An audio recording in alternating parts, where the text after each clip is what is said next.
Hai semua, Assalamualaikum warahmatullahi wabarakatuh. Berjumpa lagi dengan saya di channel ini. Semoga teman-teman dalam keadaan sehat, dalam keadaan baik. Buat teman-teman yang mungkin sedang tidak enak badan, semoga lekas diberikan kesembuhan, lekas diberikan kesehatan. Ya, pada video kali ini kita akan mencoba lebih untuk mengenal tentang salah satu bahasa pemrograman di Microsoft, yaitu C#. Jadi buat kalian yang masih baru belajar atau pengen tahu apa itu C#, yuk kita coba lihat penjelasan awal atau gambaran umum tentang bahasa pemrograman C# ini. Oke, yang pertama adalah untuk pengenalannya. Ada 3 poin utama. Yang pertama itu C# adalah bahasa pemrograman yang dikembangkan oleh Microsoft. Ya, jadi mungkin saat tahun 2005-an, 2006 itu masih banyak kita pengguna VB atau VB6, Visual Basic. Ya, makin kesini lebih banyak untuk bahasa pemrograman itu lebih banyak yang menggunakan C#. Jadi seperti halnya dengan VB, produk dari Microsoft atau bahasa yang dikembangkan oleh Microsoft, C# juga salah satu bahasa yang dikembangkan oleh Microsoft. Nah, sintaknya gak jauh beda dengan VB, tapi lumayan berasa perbedaannya. Contoh adalah begini, kalau kalian menggunakan looping for di VB dan di C# itu berbeda. Oke. Itu berbeda, tapi justru malah C# itu mirip dengan salah satu bahasa pemrograman lain. Itu salah satu contohnya ya. Oke, selanjutnya, selain bahasa pemrograman yang dikembangkan oleh Microsoft, C# itu adalah bahasa pemrograman berorientasi objek. Aduh, susah juga ini lidahnya ya. Jadi C# itu objek programming. Seperti halnya sama kayak yang tadi saya bilang sebelumnya, ada yang mirip bahasa pemrograman lain untuk codingnya. Ya, kalau boleh disebut bahasa pemrogramannya adalah Java. Jadi C# dan Java menurut saya itu sintaknya mirip. Bahkan ketika dibandingkan dengan VB yang dia masih saudara, walaupun ada persamaan ya, contoh seperti penggunaan using dan lain-lain, tapi untuk sintak di codingnya langsung ya, bukan kita menambahkan referensi, tapi untuk di codingnya langsung itu lebih mirip. Jadi ketika kita ngoding itu, saat kita programmer Java terus ngoding C# nggak terlalu terasa perbedaannya. Begitu juga dari C# ke Java, tapi dari VB ke Java ke C# itu lumayan berasa sih. Itu saya sendiri ya, saya pernah coba megang VB.NET, bukan VB6 ya, yang VB.NET itu dari C# ke VB.NET lumayan susah gitu. Seperti tadi tuh, penggunaan for, penggunaan apa itu agak berbeda gitu. Berbeda halnya ketika di Java itu malah lebih mirip, lebih familiar, padahal itu jelas berbeda, tapi secara konsep itu mirip. Jadi terasa lebih nyaman saja sih ketika kita dari Java ke C#. Kenapa saya sebut dari Java ke C# bukan C# ke Java? Karena saya bandingkan dengan VB ke C#, tuh, ataupun C# ke VB, karena ada perbandingan. Oke, selanjutnya ini untuk yang terbaru sekarang setelah rilis. Jadi C# itu dapat berjalan di dua tempat. Yang pertama adalah Net Framework dan yang kedua adalah Net Core. Jadi apa sih bedanya Net Framework dan Net Core? Nah, untuk programmer C# kalau di Indonesia itu kita lebih sebut sering Net Programmer. Net Framework itu buat yang menggunakan Windows. Jadi dia hanya dapat berjalan di Windows. Jadi dulu itu C# produknya yang dihasilkan, dia hanya aplikasi yang dihasilkan itu hanya dapat berjalan di Windows atau di Windows Server. Nah, saat ini saya lupa, yang jelas belum lama, baru beberapa tahun ke belakang itu Netcore dirilis atau diluncurkan oleh Microsoft supaya menjawab kebutuhan bahwa C# ini dapat berjalan di berbagai platform, apa seperti berjalan di Linux. Jadi C# ini diharapkan aplikasi yang dihasilkan itu dapat berjalan di lintas platform. Jika tadinya Microsoft mewajibkan harus berjalan di server Windows, sekarang dapat berjalan di server selain Windows. Gitu. Jadi ada beberapa keuntungan yang didapatkan ketika menggunakan Netcore. Tapi buat saya sendiri pribadi, kalau emang masih berjalan di masih berjalan di Windows, ya lebih baik menggunakan NetFramework sih. Karena perbedaannya nggak banyak, cuma ada beberapa sintaks perbedaan aja sih, tapi nggak signifikan.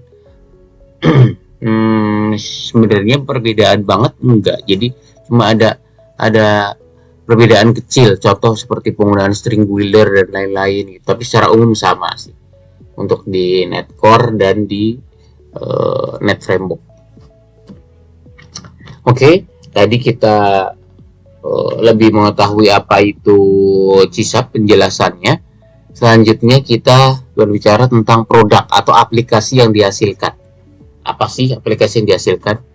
Ya, C# ini karena pemrograman berorientasi objek, dia dapat menghasilkan, sebenarnya bukan karena objeknya itu ya, tapi karena emang dari Microsoft dia menyediakan berbagai kebutuhan. Yang pertama itu untuk desktop aplikasi. Jadi buat yang ingin menggunakan desktop aplikasi bisa membuatnya menggunakan C#. Yang kedua, bisa digunakan untuk membuat web apps. Nah, web apps ini yang paling banyak. Jadi perusahaan-perusahaan itu sebagian besar menggunakan C# ini digunakan untuk web aplikasi. Setelah web aplikasi, C# ini bisa juga dibuat untuk membuat Windows Service, ya. Jadi buat service yang berjalan otomatis, berjalan setiap detik. Nah, itu kita bisa menggunakan C#. Selanjutnya, C# itu bisa juga untuk membuat konsol aplikasi. Jadi konsol aplikasi itu kayak command prompt kalau di Windows, ya. Berjalan lewat situ, itu kita bisa buat batch. Nanti konsol tersebut kita bisa panggil lewat mana aja sih, bisa lewat Windows Service juga, bisa lewat task scheduler, ada banyak fungsi untuk konsol aplikasi ini. Tapi konsol aplikasi ini sama halnya seperti Windows Service, dia berfungsi untuk berjalan di background atau di belakang gitu. Jadi biasanya dia di-trigger oleh suatu aplikasi. Kemudian API atau Windows Service. Ya, C# ini juga bisa dibuat untuk membuat Windows Service atau untuk web service. Windows Service tadi sudah ya di sini ya. Web Service, API atau web service yang nanti dapat di-hit dari berbagai aplikasi, bisa dari desktop, bisa dari web apps, bisa dari mobile gitu. Kemudian selanjutnya adalah mobile aplikasi. Nah, C# itu selain untuk web based dan yang lain-lain, itu bisa juga untuk membuat mobile apps, walaupun tidak seterkenal Java, tapi C# itu dapat digunakan. Sekarang itu kita dapat menggunakan Xamarin untuk IDE-nya. Ya, ini adalah beberapa aplikasi yang dapat dihasilkan oleh C#. Yang umum ya, yang umum dapat dihasilkan oleh C# ini. Oke, demikian untuk penjelasan awal tentang C#. Nah, mungkin kita juga lakukan praktek seperti apa sih C# itu prakteknya. Kita coba buat, teman-teman. Oke, mari kita cek. Kita buka Visual Studio-nya. Nah, di sini IDE-nya ya, itu menggunakan Visual Studio dan saya menggunakan Visual Studio 2022. Ini merupakan Visual Studio yang latest atau terbaru untuk saat ini atau saat video ini dibuat.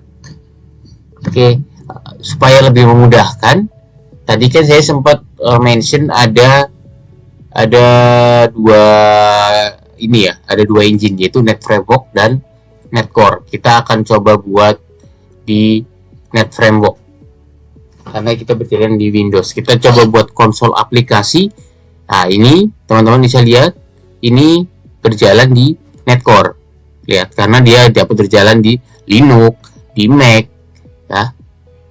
Nah, nanti agak berbeda dikit, jadi biar nggak bingung, kita cobain aja di NetFramework aja ya. Kita ganti platformnya ke Windows biar lebih gampang searchingnya. Oke, all project type kita coba ganti ke konsol. Nah, ini ada nih teman-teman, dia coba berjalan di Windows nih ya. Ini untuk NetFramework. Nanti next di video selanjutnya kita coba bikin untuk beberapa aplikasi, dan kita coba buat baik itu berjalan di NetFramework maupun di NetCore. Oke, kita coba latihan pertama. Kita beri nama project. Nah, di sini nama projectnya, kemudian ini nama solutionnya, ya. Selanjutnya ini drive-nya mau disimpan di mana? Ini saya disimpan di sini. Teman-teman bisa pindah. Kalau emang pengen pindah, kita bisa coba pindah di sini, di D atau dimanapun. Oke, NetFramework ini pilihannya. Yang terbaru itu versi 4.8 NetFramework-nya. Nah, teman-teman tinggal mau yang mana. Yang sekarang masih banyak itu 4,5, walaupun ini yang paling jadul, karena kebanyakan server itu masih Windows. Kalau yang lama-lama ya masih Windows Server 2012 gitu, itu masih pakai NetFramework 4,5. Tapi kalau yang udah Windows Server terbaru, kita bisa menggunakan 4.7 seperti itu, atau seperti yang direkomendasikan di sini 4.7.2. Oke, kita coba buat. Oke, kita tunggu yang akan membuat projectnya seperti apa. Ya, ini project C# pertama. Dia udah auto menggunakan using-nya. Ini referensi yang digunakan. Nanti untuk programming ini auto. Ini kita bisa tambahkan ya sesuai kebutuhan. Oke, kita coba running. Runningnya itu kita bisa kalau mau debugging langsung start. Kalau mau tanpa debug yang ini start without debugging, atau jadi ini F5 atau Ctrl F5. Saya prefer kalau biar gak terlalu berat, kita menggunakan Ctrl F5 atau start without debugging. Lihat, bahasanya coba lagi. Oke, kita coba buat teman-teman. Kita coba untuk menampilkan di dalam konsol, kita menggunakan console.write. Ada dua tipe. Apa sih bedanya write? Kita coba write dulu. Hai semua,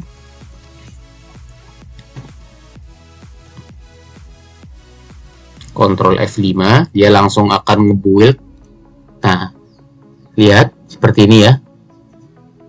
Hai semua, langsung press ini to continue. Oke, kita coba lihat perbedaannya nanti.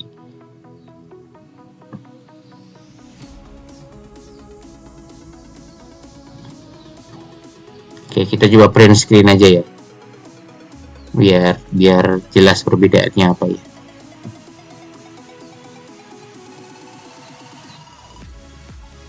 Kita coba buka Word, kita taruh nanti biar kita tahu perbedaannya apa. Oke, sekarang kita ganti jadi console write line. Kita build Ctrl Shift B, kita running Ctrl F5. Oke, kita tahu teman-teman perbedaannya.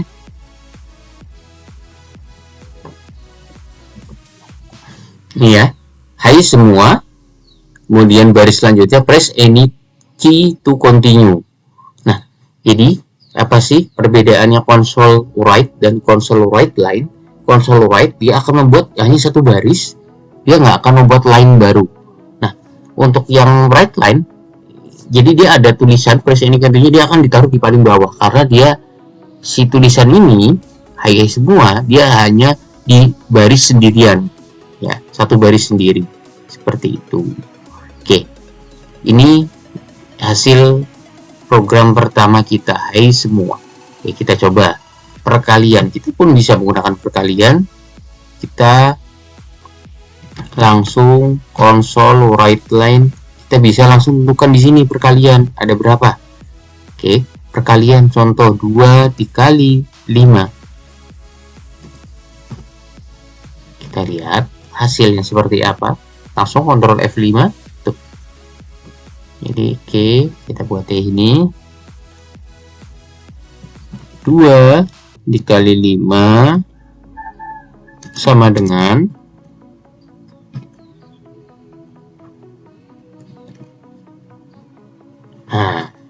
muncul kan 2 dikali 5 sama dengan 10. Oke, pembagian kita bisa juga buat console dot write line 5 dibagi 3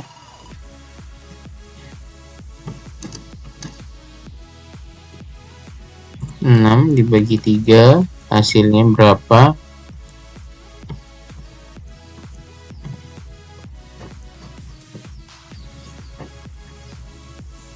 Oke, jadi ya teman-teman, hai semua. Nah, ini kita coba tes perkalian 2 dikali 5 sama dengan 10. Lihat codingannya seperti apa. Cukup simpel bukan? 2 dikali 5 6 dibagi 3.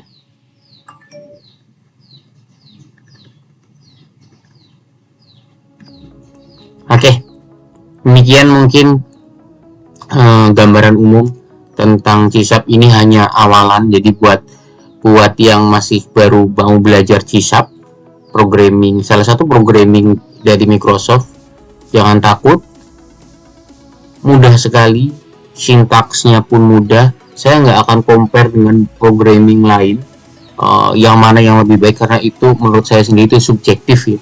Dengan Java, dengan Python, dengan apapun pasti selalu entah apa ada aja gitu ya. Jadi kalau teman-teman pengen belajar programming apapun itu nggak apa-apa, yang penting niat aja dulu. Terus kalau terkait masa depan bagaimana di pekerjaan, jangan khawatir, banyak lowongan ya, banyak lowongan kerja di, kalau programmer tentunya di Jakarta ya. Untuk di luar daerah saya agak kurang paham sih, tapi yang jelas kalau di Jakarta itu banyak sekali lowongan kerja yang menggunakan programming C-Sharp atau biasanya disebut net programmer, itu banyak banget. Jadi jangan khawatir, dan untuk sintaksnya pun sangat mudah ya, saya bilang sangat mudah. Dan untuk speed sejauh ini saya no comment sih, jadi ya lumayan cepat sih, bahkan ketika di compare atau apa ya, balik lagi sih kalau ngomong speed, emang sebenarnya dari tiap ininya ya, baik itu Java, Python ataupun C-Sharp ataupun yang lain ataupun PHP, itu ada keunggulan-keunggulannya lah. Tapi balik lagi ke programmer masing-masing. Kalau logiknya salah, algoritmanya nggak sesuai, ya lambat. Semua itu bisa dipelajari sih, tapi nggak terpaku bahwa Java yang terbaik, Python yang terbaik, apalagi kalau yang buat ini ada lagi Golang buat web apps dan lain-lain, itu ada banyak lah ya, ada PHP.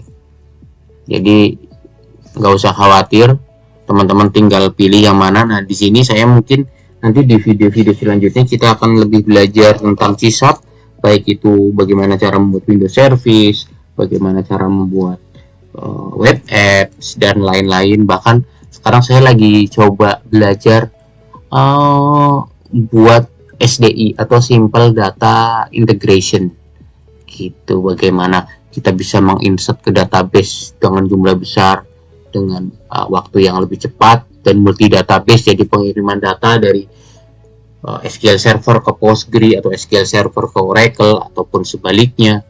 Itu saya lagi coba buat.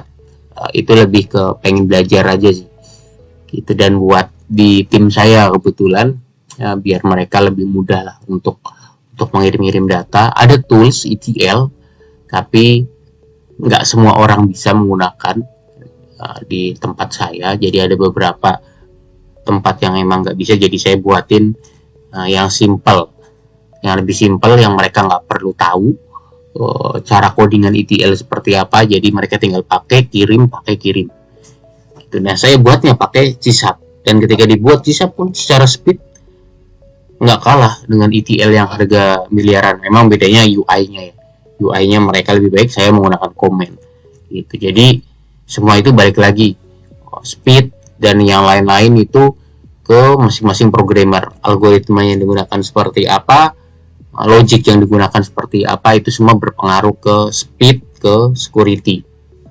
Oke, seperti itu aja teman-teman. Mungkin untuk kali ini saya sharing awal, pembukaan aja buat teman-teman yang pengen belajar CSAP. CSAP produknya bisa menghasilkan banyak aplikasi, belajarnya pun cukup mudah, sintaknya pun cukup mudah. Oke, demikian. Terima kasih semuanya. Semoga tetap sehat selalu. Wassalamualaikum warahmatullahi wabarakatuh.